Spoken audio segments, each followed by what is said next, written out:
Hi guys, welcome to my Life with Queenie channel. I hope you enjoy it. This is one of my first DIY videos, and as you can see, I'm reupholstering furniture. So I bought this couch set. It was $100 for the love seat, the sofa, and the armchair. The couch itself was in very good condition. It was barely used, actually. I inspected it and everything. It was barely used.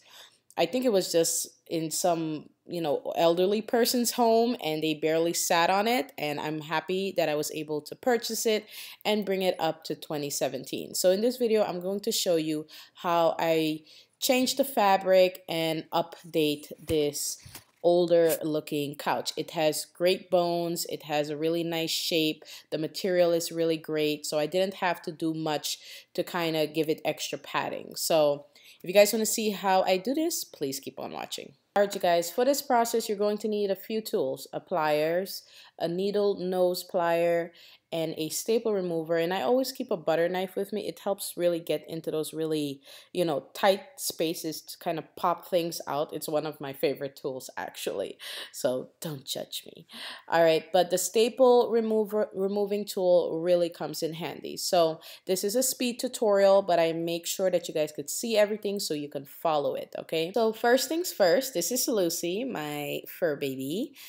She's a Bernese mountain dog, and this was a while ago. She's not that small anymore, but I'll do a video about her very soon.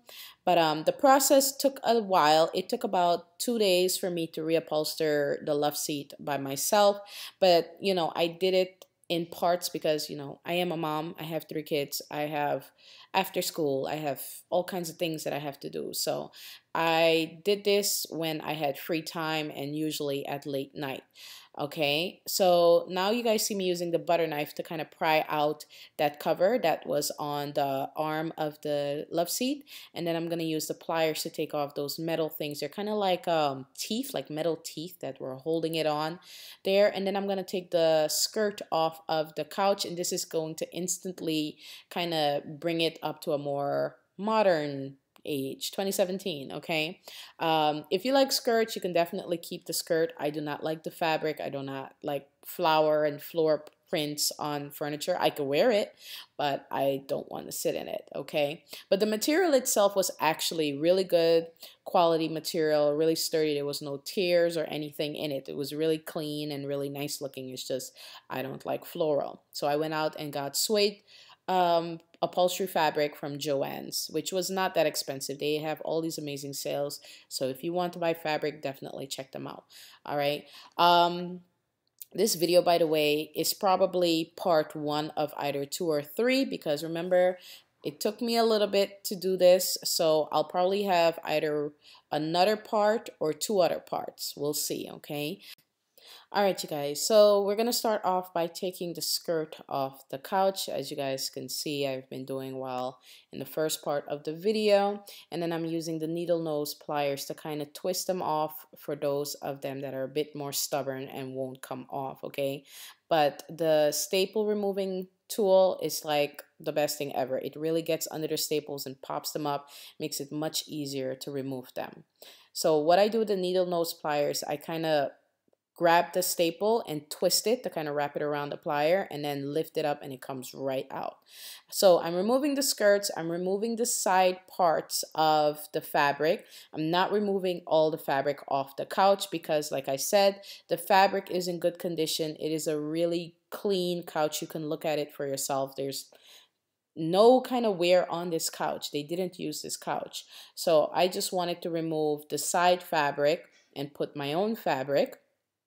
And I'm also removing the bottom piece that covers it, the liner on the bottom. All right.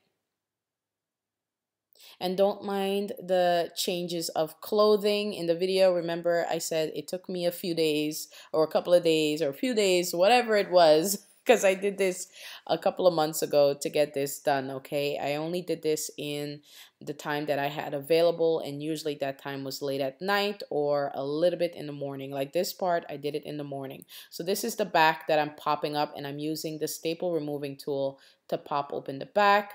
Okay, So I did miss a piece of footage, which was this part where I covered the backing, or I guess, or the seating part of the chair.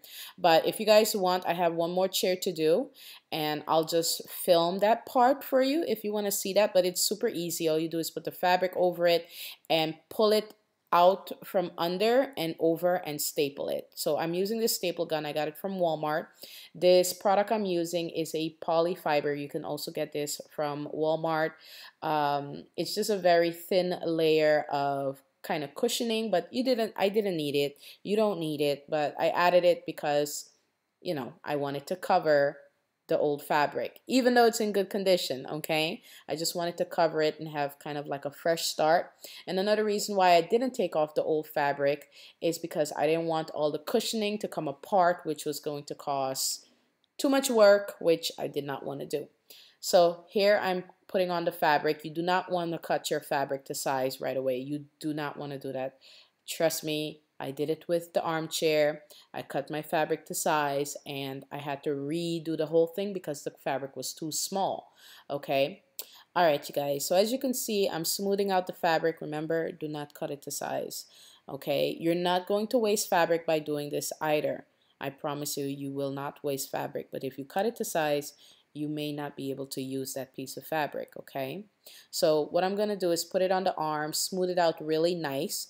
The part of the fabric where I did kind of keep it to size was the front part of the arm. As you guys could see, I stapled it, pulled it back to tighten it, and then I started to attach it to the arm of the sofa or the love seat. And made sure it was nice and smooth, and I also stapled it underneath. I'll show you guys how I conceal those staples a little later in this video. Here I'm just making the folds, and I counted the folds before I made them, so both sides have equal folds. That's why I was looking over there to make sure I had the same amount of folds on the armchair because it's on the opposite side of the room. And you also saw that I just cut the fabric because I already have that part stapled, so now I can cut it off. That piece that I cut off is going to end up being used for that area that doesn't have fabric. So you see what I mean? You don't end up wasting fabric. This part right here can be really tricky, but the first thing you want to do is kind of make a slight cut in between the fabric, pull it inward right here, pull it in, and then staple it on. If you guys want, you know, if you want to have a closer look, I still have the couch to do. I can refilm this whole thing and give you a closer look at exactly where to do it. Okay, but I think you guys will get the idea. I think you can. Okay. So as you guys could see, this is where the fabric comes out by the arm. Okay, and you see how smooth that is? Perfect. So now we're going to go ahead and do the back. And I accidentally stapled down the backing part, so I had to lift that back up, staple down the arm part, and then go over that part to overlap it. Because that's the look that I was going for. And also continue my folds and make sure you count your folds and measure them. I eyeball measure. I also use my sorry about that. I also use my fingers to measure. So I'll use like the lines and, you know, in my fingers to measure, make sure I have the right measurements on both sides so nothing looks off.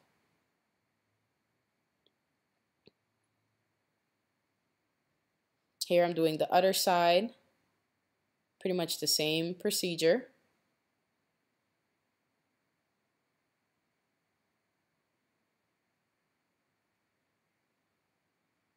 I wanted to add some music to this video, but I figured it would be annoying if you're trying to watch and learn something. So that's why I'm just doing somewhat of a voiceover and talking to you guys. Remember, if you need any help, just comment down below. You know, I'll help you as best as I can in the comment section. But you see, I'm making those cuts right there. I wish I had put the camera a bit closer. But like I said, if you want a closer look when I do the couch, I'll do it for you.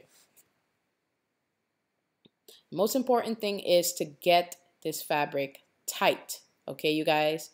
Get it tight. It's really important. You don't want it tight to the point where your staples look like they're ripping the fabric, but you need to get it nice and firm in there, okay? So as you guys can see, I keep pulling the fabric back and forth, back and forth, back and forth, just so that I don't waste fabric in the front part. So I pull it enough so I have enough fabric in the front to create my folds and to staple, and this way not to waste my fabric.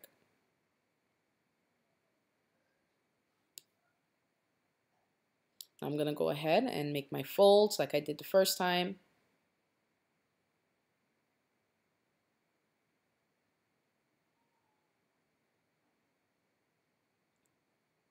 You'll see me look back and forth to make sure my folds are equal. All right, so here I'm using the same poly fiber, and I'm using it over the areas where I took off that piece of fabric on the side part of the chair. I wanted more cushioning around this part of the chair because it is a wood frame, and I didn't want it to be hard feeling like if you bump into it or anything. You don't need a lot of staples for the fiber because I will be going over that with the fabric that I'm using to cover the couch. So I'm layering it up in the parts where those wood parts are because they are hard, and I don't want the kids to bump into it, or dog or the cat or whatever, and hurt themselves. So I'm just putting enough fiber there to cover that area, and I'm actually using my cat's bed to hold the couch up. If you guys want to see a picture of this, I'll post it real quick so you can laugh. Remember that piece that we cut off? This is the piece. So now we're going to reuse this piece, okay? I'm just cutting off a piece to make it a bit more even because it was a little rough, and I'm just going to measure. And now I'm going to show you how to create an invisible seam without sewing, okay? So what I do is I turn the fabric around the opposite way. So this is the opposite way, okay? And I staple it down. And then I just fold it over. This is pretty much the same procedure that they use to make couches, you guys.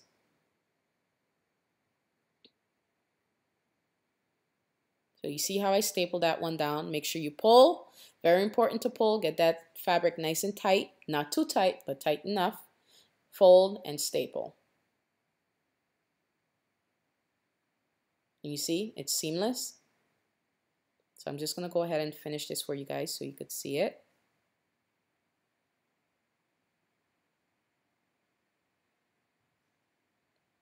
And please be careful with staple guns. Do not leave them around your kids. They're not regular staplers. I mean, they're staple guns. So please be careful. Do not leave them around your kids. And when you're using them, please be careful with your face. I do not want anyone to get hurt.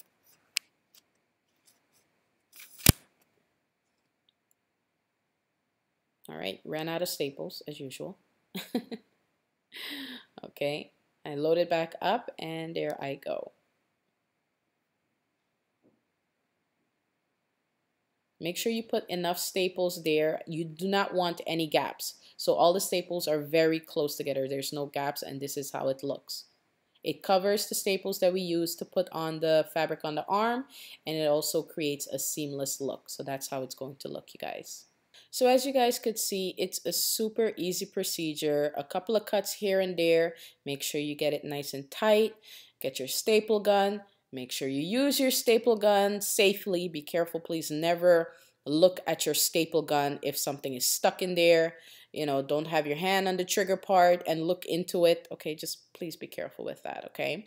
It's just a super easy procedure for you guys to do and save some money. I was going to get a couch, a beautiful couch. It was like a sectional for $1,700, but that's not the look that I wanted. I'm so over the sectional look. You know, I feel as though it takes up too much space and doesn't give me the look that I wanted. I wanted something that came in 3 pieces that I could move around when I feel like I want to change the look of the room. And I went and found this, you know, $100 for 3 really good couches, and all I needed to do was cover them. I only spent so far $180 on fabric with coupons and all of that good stuff. So it's still cheaper than buying a whole new couch, okay? And if I want to in a couple of years or in 3-4 years and I'm tired of the fabric, I'll just take off the old and put on new fabric. It's that simple. So as you guys could see, you could see the cat house underneath the chair. This is actually holding it up for me so I can get under there, pretty much doing this solo. So this is going to be my helping hand, the cat bed.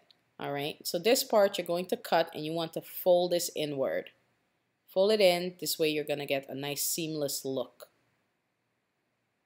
You don't want to have the raw end of the fabric sticking out, or else it's just going to get damaged and it's going to ruin all the work that you did.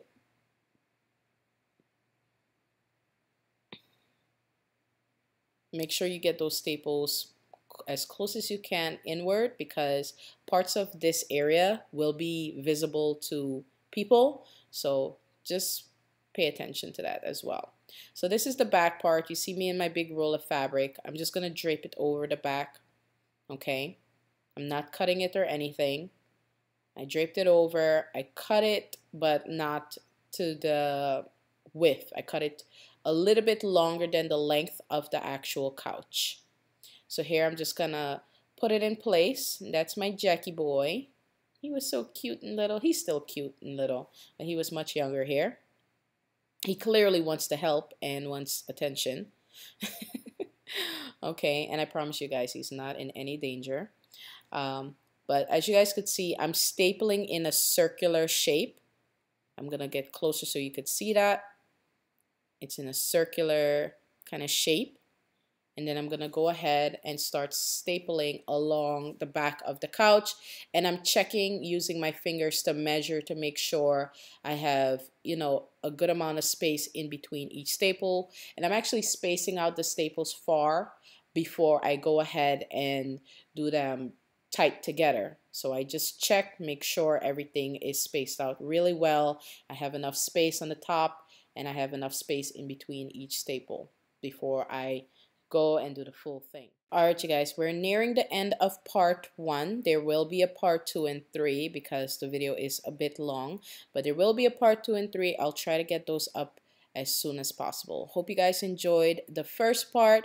Hope it kind of gave you some inspiration to do this and save some money. I love you guys and thank you for watching.